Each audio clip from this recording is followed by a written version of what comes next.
where they understand the real time. And if you understand real time, not only will you connect with your true life purpose, but if you're on the wrong time system, you're actually purposely misaligned. The whole reason why what we call the Gregorian calendar now was made was to purposely align you with, I mean, and it's not a bad thing, but it was to align with Christianity and the Catholic Church. It actually came at that time period, even though people think it's more of a science thing. It actually was a conditioning aspect to kind of put people into this one space. And I do have on my presentations, I do have where you can actually see, and I'll just bring it up really quick here, in the different time systems, so you guys get an understanding of how many different systems there are and what happened about the systems. The first system, of course, if you go back to Greek time, the days were not Monday, Tuesday, Wednesday, Thursday, Friday, Saturday, Sunday. It used to be like, it's like B4, like bingo a little bit, and nobody knew what the time was. So they would go to the city and they would check on a little board and go, oh, it's A today, okay. And that's how the time system used to go. Now, the interesting thing was, if you notice in time, do you guys remember this old trick, like January, February, March, April, May, June, July, August, the two knuckles that meet together are the 31st days? That's because this is Julius, right, and Augustus, right, all from the Roman gods. And they thought that the Roman gods should get the 231 days back to back. And it's ironic that it happens in the sign of Leo, that rules gods. That this time system that originally started in Roman times was really all about giving power outside of the people and not to the people, and having people kind of be workers or slaves to the time system. So when we talk about the 13th cycle of the moon cycles, which again, paganism really brought out, and the paganistic values of really paying attention to the moon cycles, and then, of course, if you get into more advanced astrology and following galactic cycles like I showed you, or the seasons, and that's why the pagans use the seasons as these, time signatures in our life. You're in the right vibration. You should follow your life. It's spring cleaning, right? Or, there's simple aspects. Instead of being like, well, it's Monday and I should feel good. It's the start of the week. I should feel bad because I got a job. Or it's Friday night and I don't feel good. And that's a problem because it's Friday night.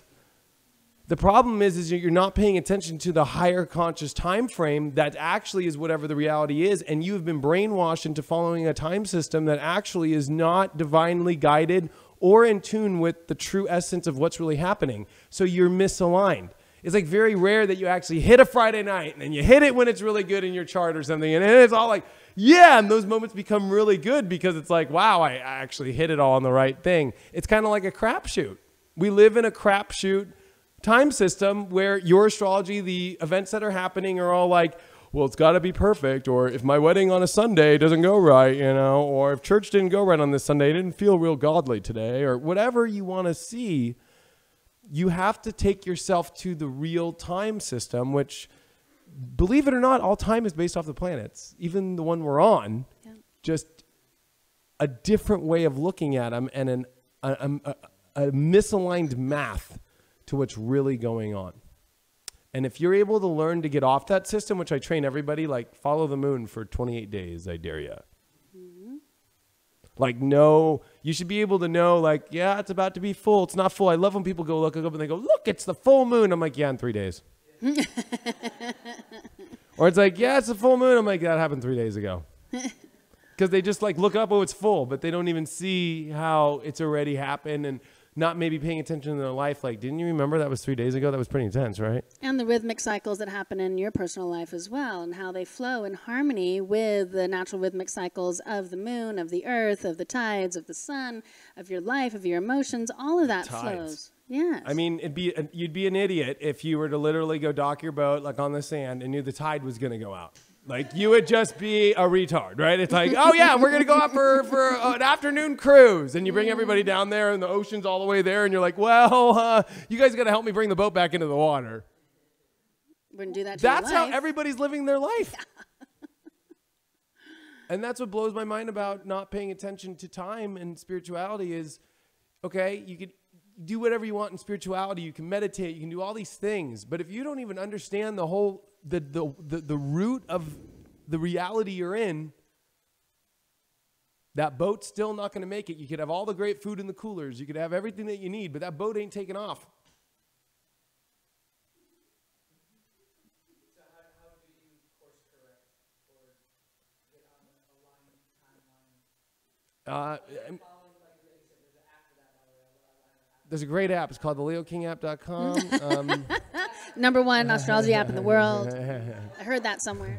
There's a Phases of the Moon app that I use. Oh, yeah. Outside of doing that every day, is there any other suggestions to get, assisting individuals in finding their purposes? Right. Even if there's something else I could know, there's another layer to it.